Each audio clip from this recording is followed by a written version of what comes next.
E com o Mondragão, reforço do time do Guarani. Mondragão, você volta à região do Cariri. Foi ídolo do Crato, também no Icasa teve grandes momentos. Como foi essa chegada aqui pro Leão do Mercado, Mondragão? Olha, primeiro eu agradeço a Deus pelo convite, né, do Alexandre e também do Severo. Eu fico feliz, né?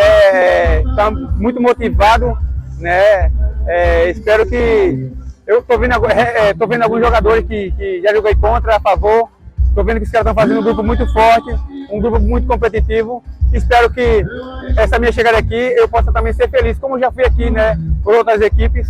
Espero dar o meu melhor aqui no Guarani e buscar o objetivo que aqui é subir para a primeira divisão. Já deu para dar uma observada nos times. Essa Série B está sendo aguardada como uma das mais difíceis dos últimos anos. Com certeza, né? A gente respira futebol e todos os dias quando tem um tempinho vou olhar uma equipe aqui, outra equipe ali, né? E assim, pelo que eu vi, eu acredito que vai ser um campeonato muito disputado, né? As equipes estão tudo se reforçando, né? Principalmente aqui no Cariri, como o Icasa e Cariri, né?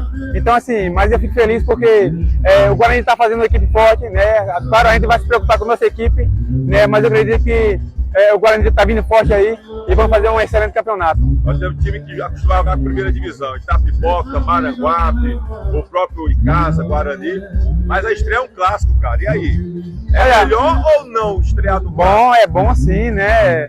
Você já vê como é que sua equipe vai estar também, né? Um clássico, né? Você sabe que rivalidades, né? Isso motiva muito o atleta, né? E espero que nesse primeiro clássico, claro, vença o Guarani. E vamos, claro, com todo respeito, né? Mas vamos dar o nosso melhor. Vamos encarar todos os jogos como se fosse uma final, né? Para que a gente possa lá na frente conquistar o tão sonhado objetivo que é subir para a primeira divisão.